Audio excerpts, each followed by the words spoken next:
Hello everyone. आज की reading कुछ ऐसे लोगों के लिए है मे बी जो they are not in touch with their person, या फिर लो कांटेक्ट है, बहुत कम कांटेक्ट है, या फिर ऑन एंड ऑफ है एंड बहुत दिनों से ऐसा चलता जा रहा है।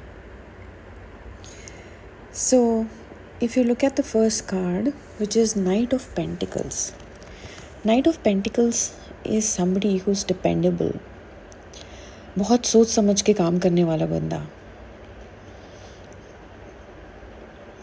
So if you see the horse is not moving, he's standing, thinking, contemplating क्या करना है क्या नहीं करना है।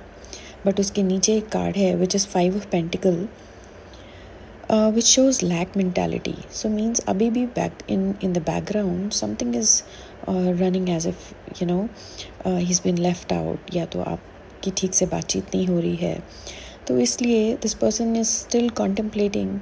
आना तो चाहता है but he is thinking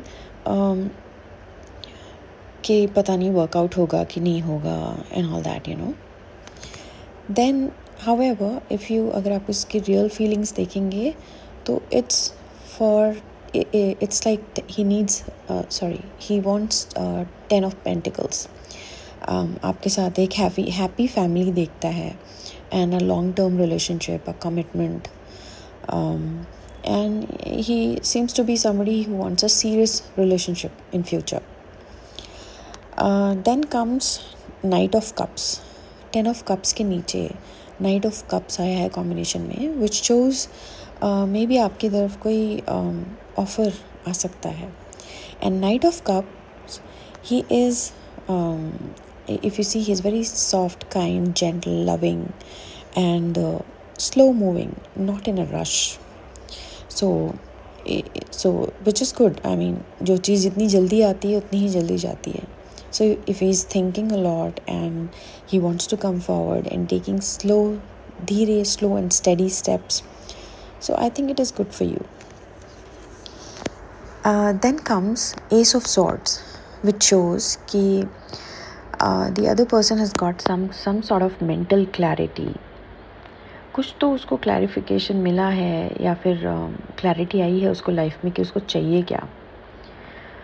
and right below ace of swords if you see there is ace of cups, which shows emotional fulfillment and divine love, एक अपॉर्चुनिटी विच इज़ जो आपको फुलफिलिंग फील कराएगी।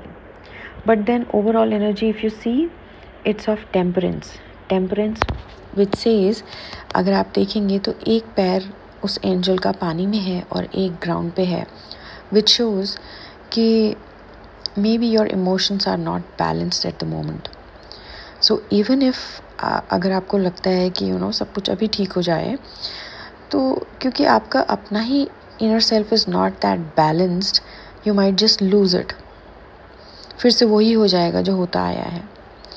सो इसलिए may be you look at the angel, वो जो एक cup से दूसरे कप में the water is flowing one way, so it's like we need to have some balance emotionally, and then slowly and steadily looks like somebody is moving towards you.